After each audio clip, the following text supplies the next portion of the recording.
Hello everyone. So I am again welcoming you all in our YouTube channel ZCAM Classes.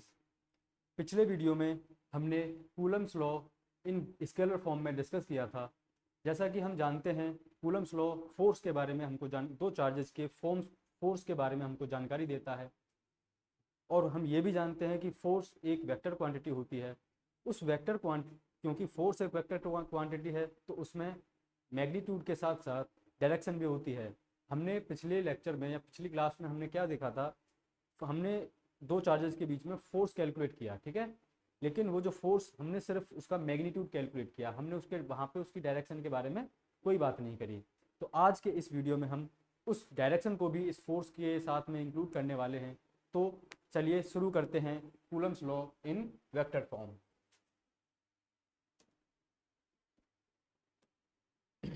देखिए यहाँ पे मैंने सबसे पहले क्या माना हुआ है, ये एक हमारा स्पेस है, ठीक है। स्पेस में यहाँ पे मैंने दो चार्जेस कंसिडर किए हुए हैं, Q1 एंड चार्ज Q2। ये दोनों ही पॉइंट चार्जेस हैं। पॉइंट चार्ज का मतलब कि वो जो भी चार्ज है वो एक पॉइंट के जैसा है। पॉइंट के जैसा मतलब बहुत छोटा है, उसका जो शेप आप कुछ भी नहीं बता सकते कि वो गोल है, चपटा है या कैसा है, वो जस्ट एक पॉइंट है, ठीक है। यहाँ पे मैंने बड़ा दिखाया हुआ है, बट ये दो पॉइंट चार्जेस हैं। तो यहाँ से मैंने एक स्टेटमेंट लिखा हुआ है, ये समझिएगा आप। Consider two similar point charges. Q1 Q2 क्या है, दोनों सिमिलर चार्जेस हैं, मतलब कि दोनों का जो मैग्नीट्यूड है वो भी सेम है और दोनों क्या है, सेम साइन वाले हैं, मतलब दोनों पॉजिटिव हैं या दोनों नेगेटिव हैं। प्लेस्ड इन अ वैक्यूम, हमने इनको वैक्यूम में प्लेस किया हुआ है, ठीक है। वैक्यूम मतलब स्पेस में हमने इनको रखा हुआ है, इनके बीच में कोई भी मीडियम नहीं है। मतलब जो यहाँ पे के होगा, जो के होगा वो के की वैल्यू क्या होगी, ऑलवेज वन, क्योंकि वैक्यूम और स्पेस के लिए के की वैल्यू क्या होती है, वन। जिनके position vectors R1 and R2 relative to the origin. ये हमारा स्पेस था, ये मैंने 2D में दिखाया हुआ है। आप इसको 3D में भी दिखा सकते हैं ऐसे करके, है ना। ये 3D में एक और हम जेड एक्सिस यहाँ पे बना देंगे। यहाँ पे हमारा जेड एक्सिस है। अब देखिए इस जो Q1 चार्ज है, इसका जो पोजीशन वेक्टर है वो है R1 वेक्टर, और इसका जो पोजीशन वेक्टर है R2 वेक्टर। पोजीशन वेक्टर क्या होता है, पोजीशन वेक्टर ओरिजिन से जो भी पॉइंट है उस पॉइंट की, मतलब उस पॉइंट की तरफ एक वेक्टर होता है, ठीक है, जो कि हमें उसकी पोजीशन के बारे में बताता है। इसको हम पोजीशन वेक्टर बोलते हैं। तो अब हमको इन दोनों के बीच में फोर्स कैलकुलेट करना है। कूलम्स लॉ क्या कहती है, कूलम्स लॉ कहती है कि दो चार्ज हैं आपके पास, दोनों चार्जेस के बीच में एक फोर्स ऑफ अट्रैक्शन या फिर फोर्स ऑफ रिपल्सन काम करता है। वो डिपेंड करता है कि वो जो चार्जेस हैं वो लाइक चार्जेस हैं या अनलाइक चार्जेस हैं। सपोज कि दोनों फोर्सेस लाइक चार्जेस हैं, मैंने यहाँ पे लिखा हुआ भी है, let Q1 Q2 are like charges, so they will repel each other. Like charges क्या करेंगे, आपस में एक दूसरे को रिपेल करेंगे। मतलब ये जो चार्ज है वो इस वाले चार्ज पे फोर्स लगाएगा और ये वाला जो चार्ज है वो इस वाले चार्ज पे फोर्स लगाएगा। तो यहां से आप देखेंगे कि ये चार्ज Q1 है, ये चार्ज Q2 है। सपोज मैंने माना कि ये दोनों पॉजिटिव चार्जेज हैं, है ना। तो इस चार्ज की वजह से इस पे एक फोर्स लगेगा, ठीक है। इस चार्ज की वजह से इस पे इधर डायरेक्शन में एक फोर्स लगेगा। कूलम्स लॉ में हमने ये भी पढ़ा था कि जो फोर्स ऑफ अट्रैक्शन या फोर्स ऑफ रिपल्सन होता है वो दोनों चार्जेस की लाइन ज्वाइनिंग, जो दोनों चार्जेस को एक जिस लाइन से हमने कनेक्ट किया हुआ है उस लाइन के अलोंग होते हैं, या तो इस इधर होंगे या फिर इधर होंगे, ठीक है। ऐसे नहीं होगा कि या इधर फोर्स लग जाएगा या इधर फोर्स लग जाएगा, ठीक है, ऐसा नहीं होगा। जो फोर्स होगा वो इस लाइन ज्वाइनिंग के अलोंग होगा, या तो इस लाइन से दूर होगा या इस लाइन की तरफ होगा, ठीक है। अब यहाँ पे इसको हम, एक और चीज है यहाँ पे, ये जो डिस्टेंस है, ये वाली जो डिस्टेंस है इन दोनों चार्जेस के बीच में, वो मैंने आर कंसीडर किया हुआ है, ठीक है। अब यहाँ पे कुछ नोटेशन है, वो आप इसको ड्राइव करने से पहले समझ लेते हैं। देखिए एफ, एफ क्या है, फोर्स है जो दोनों चार्जेस के बीच में लग रहा है।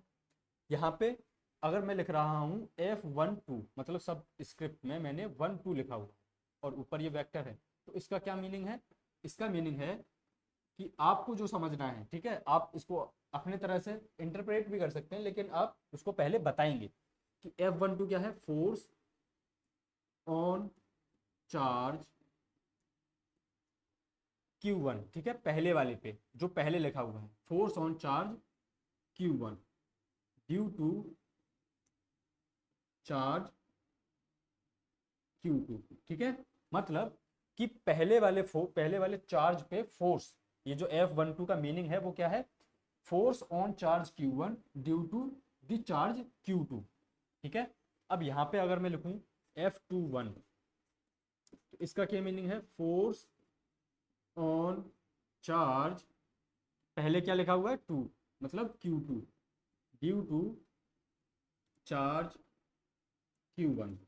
तो ये दो नोटेशन आपको याद रखने हैं। अगर मैं यहाँ पे लिखता F31, अगर तीसरा कोई चार्ज होता तो F31, तो उसका क्या मीनिंग होता कि force on charge 3 due to charge Q1। तो ये नोटेशन आपको याद रखना है। साथ में आपको ये भी याद रखना है, R12 अगर मैं लिख रहा हूँ, ठीक है, ये वेक्टर है, ये जो वेक्टर है, देखो R1 वेक्टर ये है, R2 वेक्टर ये है। अगर मैं इन दोनों का, है ना, इन दोनों का क्या करूं, डिफ्रेंसिएशन करूं, मतलब डिफ्रैक्शन करूं, सॉरी, इनका डिफरेंस निकालूं, मतलब R1 माइनस R2 वेक्टर। तो इसको हम किस तरीके से लिखते हैं, R12 वेक्टर, ठीक है, R12 वेक्टर। तो ये जो वेक्टर है ये क्या है, R1 माइनस R2। अगर मैं यहाँ पे लिखूं R21 वेक्टर, तो ये क्या है, R2 माइनस R1 वेक्टर। और एक चीज आप यहाँ से थोड़ा सा समझेंगे,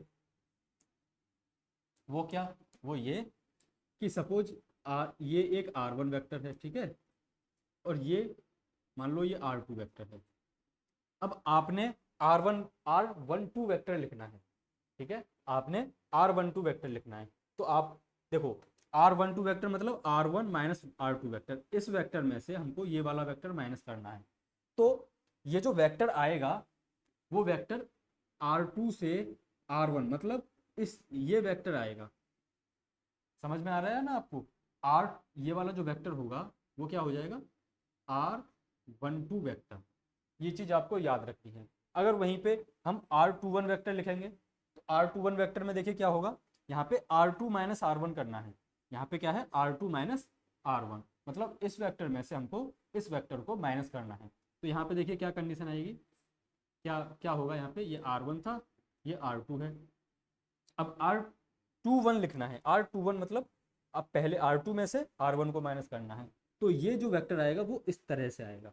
यहाँ पे आपको डायरेक्शन समझना है। देखो R21 और R12 दोनों ही सेम सेम वेक्टर आपको लग रहे हैं, लेकिन इसकी डायरेक्शन R12 की 2 से 1 की तरफ है, R12 की 1 से 2 की तरफ है। तो आपको क्या समझना है कि अगर मैं R21 लिख रहा हूँ, तो वो जो वेक्टर है उसमें उसकी जो डायरेक्शन है वो Q2 से, मतलब चार्ज Q2 से चार्ज Q1 की तरफ होगी, ठीक है। आई होप आपको ये नोटेशन समझ में आए होंगे। चलिए अब इसको ड्राइव करते हैं। तो देखिए कूलम्स लॉ से अब हम यहाँ पे लिखेंगे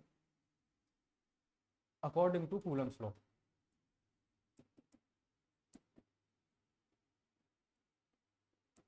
कूलम्स लॉ हमको क्या बताती है, फोर्स बिटवीन टू चार्जेस, है ना, force between two charges, Q1 and Q2, वो क्या है, F equals to 1/4 pi epsilon naught Q1 Q2 by R square. ये जो R है वो R क्या है, इन दोनों चार्जेस के बीच का डिस्टेंस है। जो R है वो इन दोनों चार्जेस के बीच का ये डिस्टेंस है। दूसरा, अब इसी कूलम्स लॉ में अगर मैं कहूं कि force on charge Q1 due to charge Q2, ठीक है, कूलम्स लॉ ने हमको ये तो बता दिया, कूलम्स लॉ ने हमको ये तो बता दिया कि जो फोर्स लगेगा वो क्या होगा, वो फोर्स मैग्नीट्यूड में इतना होगा, लेकिन हमको डायरेक्शन भी इंक्लूड करनी है। तो यहाँ पे देखेंगे आप, force on charge Q1 Q2, इसका नोटेशन क्या था, F12, 1 पर फोर्स निकालना है ड्यू टू चार्ज Q2, है ना। तो इसका नोटेशन हो गया ये। अब मैग्नीट्यूड में तो वो इतना ही आएगा क्योंकि मैग्नीट्यूड तो सेम ही रहेगा ना। तो यहाँ से F12 क्या आएगा, 1/4 pi epsilon naught Q1 Q2 by R square, ठीक है। अभी क्योंकि फोर्स एक वेक्टर क्वांटिटी है, वेक्टर क्वांटिटी में हमने मैग्नीट्यूड तो लिख दिया, अब हमको उसकी डायरेक्शन बतानी है। तो यहाँ से ये जो डायरेक्शन है, इस चार्ज की वजह से इस पर फोर्स लग रहा है, मतलब Q1 पर चार्ज Q2 की वजह से फोर्स लग रहा है। जैसे हमने पीछे देखा, जो फोर्स क्या होगा, रिपेल रिपेल वाला फोर्स है, मतलब रिपल्सन फोर्स है, तो वो इससे इधर की तरफ लगेगा। ठीक है, ये जो फोर्स है वो इधर की तरफ लगेगा। ये कौन सा फोर्स है, F12, ये इधर है, और F21 किधर लगेगा, वो लगेगा इधर। ये क्या है, F21 है। इन दोनों के बीच का डिस्टेंस क्या है, R। तो आप देखिए, हमको डायरेक्शन लिखनी है, क्या लिखना है, डायरेक्शन को इंक्लूड करना है। तो डायरेक्शन किधर है, इधर से इधर, मतलब इससे इधर। मैं इसको ऐसे भी बोल सकता हूं कि Q2 चार्ज से Q1 चार्ज की तरफ डायरेक्शन है इसकी, है ना। इस Q2 चार्ज से Q1 की तरफ डायरेक्शन है इसकी। तो मैं इस डायरेक्शन को इस तरीके से यहाँ पे लिखूंगा, R21, और ये मैंने इसके ऊपर लगा दिया कैप। ये क्या है, ये क्या है, ये है यूनिट वेक्टर। ठीक है, यूनिट वेक्टर क्या होता है, यूनिट वेक्टर बेसिकली डायरेक्शन को बताता है। देखो, वेक्टर में डायरेक्शन और मैग्नीट्यूड दोनों ही होती हैं, लेकिन यूनिट वेक्टर में क्या होता है, यूनिट वेक्टर डायरेक्शन स्पेसिफाई करता है, डायरेक्शन को, उसका मैग्नीट्यूड क्या होता है, 1। ठीक है, अब यहां से ये हमारा यूनिट वेक्टर हो गया। अब यहां से आप ये भी समझ सकते हैं, जैसे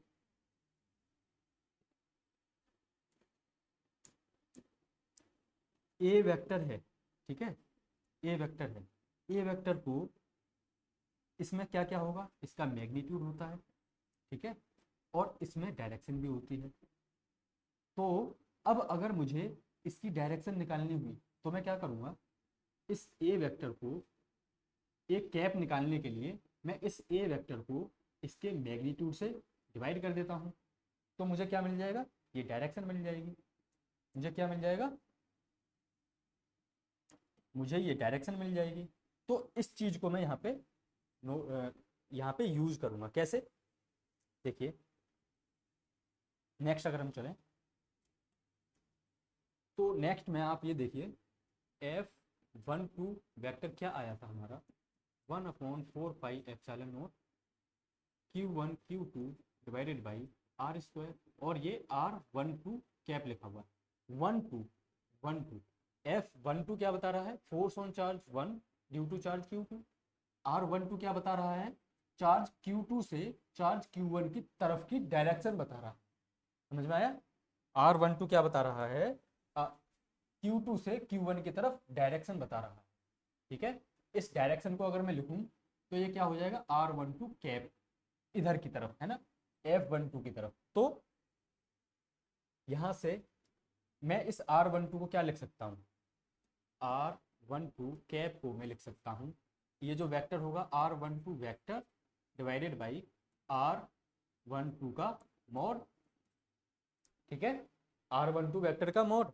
और देखिए R12 वेक्टर, R12 वेक्टर यही तो है, यही तो वेक्टर है R12, जो कि इधर से इधर है। ये R12 वेक्टर है जिसका मैग्नीट्यूड क्या है, R के बराबर। तो यहां से आप ये लिखेंगे, इसको आप ऐसे भी लिख सकते हैं, R12 वेक्टर डिवाइडेड बाई, इसको सिंपली R भी लिख सकते हैं। ठीक है, जो हमने यहाँ पे ये R लिखा हुआ है। अब इस चीज को आप, इस चीज को यहाँ पे रख देंगे। ठीक है, तो आपको क्या मिलेगा, F12 vector equals to 1/4πε0 Q1 Q2 divided by R², R12, ये अब वेक्टर आ गया, पहले क्या था, यूनिट वेक्टर था, डिवाइडेड बाई ये R। ठीक है, डिवाइडेड बाई R। आप इसको देखो, यहां से आप देखेंगे R12 क्या है, R12 है R1 vector minus R2 vector. तो आप यहां से ऐसे भी इसको लिख सकते हैं, 1/4πε0 Q1 Q2 divided by R², इसको R1 vector minus R2 vector, इस तरीके से लिख सकते हैं। अपॉन में R1 ये और R स्क्वायर ये, तो ये कितनी पावर हो गई, ये हो गई R3। ठीक है, ये हुआ आपका force on charge Q1 due to charge Q2। आप इसको इक्वेशन 1 बना लें।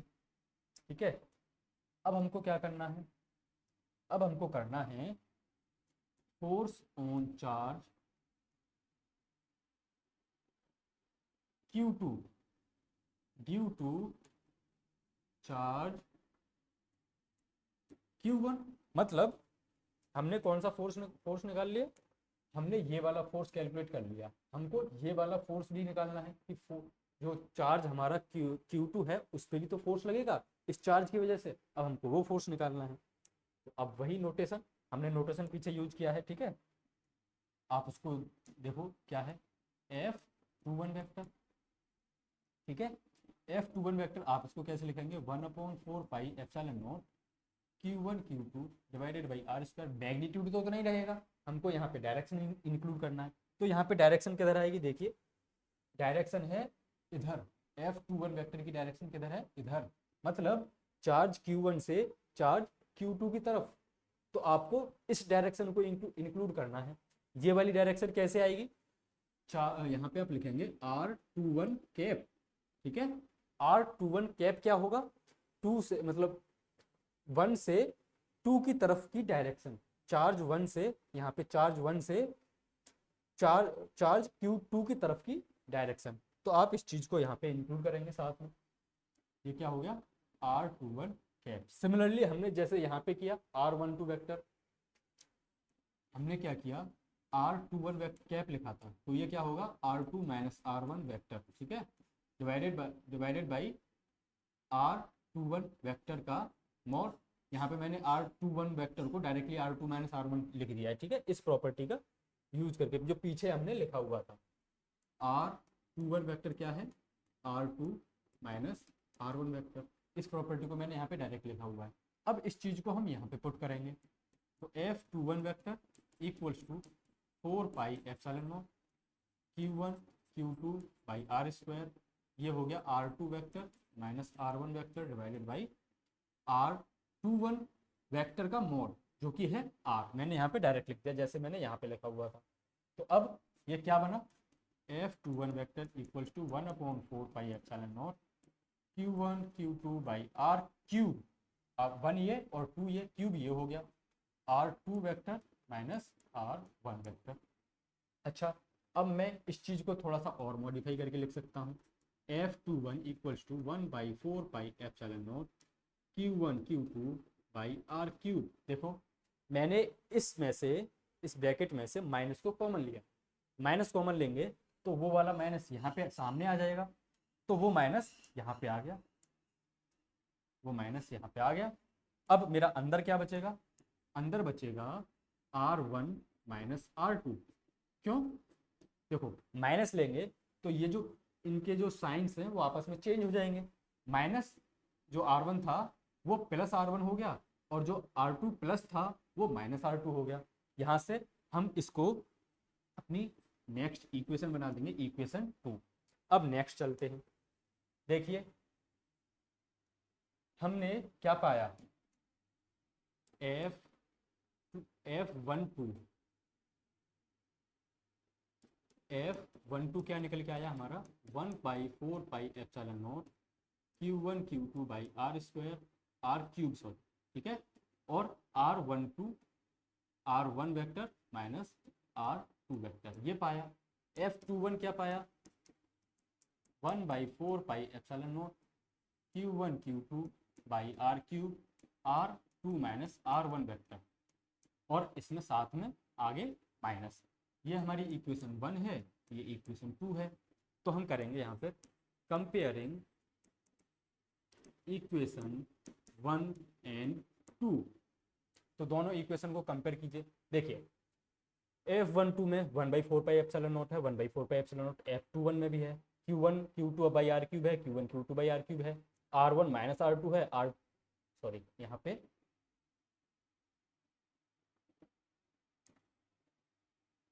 ये यहाँ पे ये R1 vector minus R2 vector. क्यों? क्योंकि हमने माइनस ऑलरेडी कॉमन लिया हुआ है। तो अब ये भी इक्वल है, तो यहाँ से हमारा निष्कर्ष क्या निकला, F12 वेक्टर क्या आया, F21 वेक्टर का माइनस। ठीक है, क्या आया, F21 वेक्टर क्या आया, F12 वेक्टर के माइनस के बराबर। तो ये हमारा यहाँ से कंक्लूजन है, मतलब दोनों फोर्स जो हैं वो इक्वल फोर्स हैं। दो वेक्टर्स ए और बी कब बराबर होते हैं, जैसे मैंने लिखा vector A equals to vector B है, तो ये दोनों वेक्टर्स कब बराबर होंगे, जब दोनों का मैग्नीट्यूड सेम होगा और दोनों की डायरेक्शन भी अलग होगी। अगर मैंने यहाँ पे माइनस बी वेक्टर कर दिया तो इसका क्या मतलब हुआ, ए और बी का मैग्नीट्यूड तो सेम है बट दोनों की डायरेक्शन क्या है, अलग अलग है। ठीक है, मतलब अपोजिट है, अलग अलग मतलब अपोजिट वाली डायरेक्शन है। सिमिलरली यहाँ पे है, जो फोर्स ये चार्ज Q1 था, ये Q2 था, जो फोर्स इधर F12 लग रहा था ये 1 है और ये 2 है ना, और जो फोर्स F21 लग रहा था, ये दोनों फोर्स मैग्नीट्यूड में सेम है। अगर मैं इनको मैग्नीट्यूड में लिखूं तो मैग्नीट्यूड में मैं कैसे लिखूंगा, इस तरीके से। ठीक है, वहां पे ये माइनस अब्जॉर्ब हो जाएगा और ये मैग्नीट्यूड सपोज मेरा F है। ये मुझे बता रहा था Coulomb's law in scalar form. जब मैंने इसका वेक्टर फॉर्म देखा तो वेक्टर फॉर्म में मुझे क्या मिला, ये यहाँ पे माइनस और इंक्लूड हो जाता है, जो हमको बताता है कि Q1 से Q2 पर जो फोर्स लग रहा है और Q2 से Q1 पर जो फोर्स लग रहा है वो दोनों क्या है, एक दूसरे के अपोजिट हैं। ठीक है, यहीं से हमको क्या पता चला, रिपल्सन है ना। आगे, अब ये था हमारा Coulomb's law in vector form में, हमने इसका मैथमेटिकल डेरिवेशन किया। अब इस इक्वेशन से, जो ये हमारी इक्वेशन आई, इससे हमको क्या निष्कर्ष निकला वो हम यहाँ पे देखते हैं। तो देखिए कंक्लूजन में मैंने 2 पॉइंट्स लिखे हुए हैं। यहाँ पे क्या क्या है, यहाँ पे है सबसे पहले हमारा जो Newton's third law. Newton's third law क्या है, न्यूटन्स थर्ड लॉ है कि every action has an equal and opposite reaction. मतलब किसी बॉडी पर अगर आपने कोई फोर्स लगाया तो वो बॉडी पर आपको सेम अमाउंट में अपोजिट डायरेक्शन में फोर्स लगाती है। ठीक है, ये न्यूटन्स थर्ड लॉ है। यहाँ पे ये न्यूटन्स थर्ड लॉ का वेरिफिकेशन इसमें कैसे हुआ, ये आप समझिए। देखो Q1 Q2 पे फोर्स लगा रहा है, तो न्यूटन्स थर्ड लॉ के अकॉर्डिंग Q2 भी Q1 पे फोर्स लगाना चाहिए और वो अपोजिट और इक्वल अमाउंट में लगाना चाहिए। तो जो पीछे की इक्वेशन है, यहाँ से हमारा यही तो एक्सप्लेन हुआ। देखो दोनों क्या है, मैग्नीट्यूड में बराबर फोर्स है और दोनों की डायरेक्शन क्या है, एग्जैक्टली अपोजिट है, एक दूसरे के अपोजिट है। दूसरा कंक्लूजन हम यहाँ से क्या निकाल सकते हैं, देखिए ये एक सेंट्रल फोर्स है। क्या है, न्यूटन्स ये जो कूलम्स लॉ है वो क्या है, सेंट्रल फोर्स। अच्छा, अब सेंट्रल फोर्स क्या होते हैं, देखो सेंट्रल फोर्स वो फोर्स होते हैं जो अगर मैं सिंपल वर्ड्स में आपको बोलूं, जो जिन दो बॉडीज के बीच में फोर्स लग रहा है वो उनके मीडियम पर, उनका जो पाथ है ना, उन दोनों का बीच का जो पाथ है वो पाथ पे डिपेंड नहीं करेगा, वो दोनों पोजीशंस पे डिपेंड करेगा। पोजीशन डिपेंडेंट फोर्स है जो सेंटर टू सेंटर वर्क करता है। ठीक है, पोजीशन डिपेंडेंट है। जैसे सपोज कि ये है और एक ये है, अगर इन दोनों पे फोर्स लग रहा है तो फोर्स एग्जैक्टली इनके सेंटर की तरफ लगेगा, इस तरीके से। ऐसे नहीं होगा कि फोर्स ऐसे करके चेंज होके ऐसे कहीं लग रहा है, ऐसा बिल्कुल नहीं होगा। सेंट्रल फोर्स में ये दोनों इसके पोजीशंस पे डिपेंड करता है। ये पोजीशन डिपेंडेंट फोर्स है, पाथ इंडिपेंडेंट फोर्स है। ठीक है, the force acts strictly along the straight line. हमने ये भी बताया कि ये एक अलोंग मतलब एक लाइन के अलोंग ही स्ट्रिक्टली वर्क कर रहा है ना। Line joining the centres of the two interacting charges, इन दोनों चार्जेस के सेंटर्स के जो लाइन ज्वाइन कर रही है उसके अलोंग वर्क कर रहा है। तो यहाँ से हम इस चीज को भी समझ सकते हैं कि कूलम्स लॉ क्या है, कूलम फोर्स जो है वो क्या है, एक सेंट्रल फोर्स है। तो चलिए आज इतना ही करते हैं। आज के हमने आज में अच्छा एक क्वेश्चन और है, इस क्वेश्चन को डिस्कस कर लेते हैं। चलिए, 2 point charges Q1 Q2 are such that Q1 Q2 is greater than 0. What does this condition signify regarding the nature of the force between them? Question क्या है, दो चार्जेस Q1 और Q2 आपको दिए हुए हैं, उन दोनों का जो मल्टीप्लाई है, मतलब उन दोनों का जो प्रोडक्ट है वो क्या है, 0 से ग्रेटर है। अगर मैं इसका सॉल्यूशन करें तो देखिए क्या होगा, क्या गिवन है, Q1 Q2 का जो प्रोडक्ट है वो क्या है, 0 से बड़ा है। Q1 Q2 क्या है, दो चार्जेज हैं। पूछा क्या है, what does this condition signify regarding the nature of the force. Nature of the force, nature क्या होती है कि फोर्स किस टाइप का है, रिपल्सिव फोर्स है या फिर अट्रैक्टिव फोर्स है। अच्छा, अब दो चार्जेस के बीच में रिपल्सिव फोर्स होगा या अट्रैक्टिव फोर्स होगा, वो हम कैसे पता करते हैं, हम दोनों चार्जेस का साइन देखते हैं। अगर दोनों चार्जेस का साइन सेम हुआ तो वो रिपल्सिव फोर्स होगा वहां पे, और अगर दोनों चार्जेस का साइन सेम हुआ तो वहां पे अट्रैक्टिव फोर्स होगा। ठीक है, तो अब यहाँ पे ये हमको एक कंडीशन दी हुई है। अब इस कंडीशन का यूज करेंगे तो देखो, ये कंडीशन हमको बताती है, अगर मैं यहाँ से ऐसे लिखूं, इस कंडीशन से हमको क्या पता पड़ेगा कि ये जो प्रोडक्ट है वो प्रोडक्ट 0 से बड़ा कब होगा, जब ये दोनों चार्जेस, यहाँ पे हम लिखेंगे इफ Q1 0 से बड़ा, मतलब Q1 पॉजिटिव चार्ज है एंड Q2 भी पॉजिटिव चार्ज है, तो क्या आएगा, Q1 Q2 ग्रेटर देन 0 आएगा। ठीक है, अगर मैं यहाँ पे लिख रहा हूँ इफ Q1 लेस देन 0 है मतलब negative charge, Q2 less than 0 है मतलब नेगेटिव चार्ज है, तब भी Q1 Q2 0 से बड़ा आएगा, है ना। तो मैं यहाँ से कंक्लूड क्या, अच्छा अब मैं यहाँ, अगर मैं यहाँ पे करूँ कि एक तो 0 से छोटा है, एक 0 से बड़ा है, मतलब एक पॉजिटिव है एक नेगेटिव है, तो वहाँ पे पॉजिटिव नेगेटिव का, अगर आप पॉजिटिव मल्टीप्लाई नेगेटिव करोगे, ठीक है, पॉजिटिव मल्टीप्लाई नेगेटिव करोगे तो आपको क्या मिलेगा, नेगेटिव। लेकिन अगर आप पॉजिटिव मल्टीप्लाई पॉजिटिव करोगे या नेगेटिव मल्टीप्लाई नेगेटिव करोगे तो क्या आएगा, आपको पॉजिटिव मिलेगा। तो यहाँ से आप क्या कंक्लूड कर सकते हैं, यहाँ से आप ये कंक्लूड कर सकते हैं कि charges Q1 and Q2 both are of same sign, SIGN, है ना। सो यहाँ पे आप ब्रैकेट में ये भी लिख सकते हैं लाइक चार्जेस, और लाइक चार्जेस के बीच में कैसा फोर्स काम करता है, सो यहाँ पे आप लिखेंगे therefore the force between charges Q1 and Q2 will be repulsive force. ठीक है, या आप डायरेक्टली भी लिख सकते थे there will be a repulsive force between these two charges Q1 and Q2। चलिए इस क्वेश्चन के साथ में इस लेक्चर को, इस वीडियो को यहीं पे एंड करते हैं। इस वीडियो में हमने समझा Coulomb's law in vector form में क्या है, इससे पहले हमने coulomb law in vector scalar form में पढ़ा था। तो आई होप आपको ये वीडियो अच्छा लगा होगा। अगर आपको इन वीडियो से कुछ मतलब सीखने को मिल रहा है तो आप हमें सपोर्ट करिए, लाइक करिए, शेयर करिए। Thank you so much.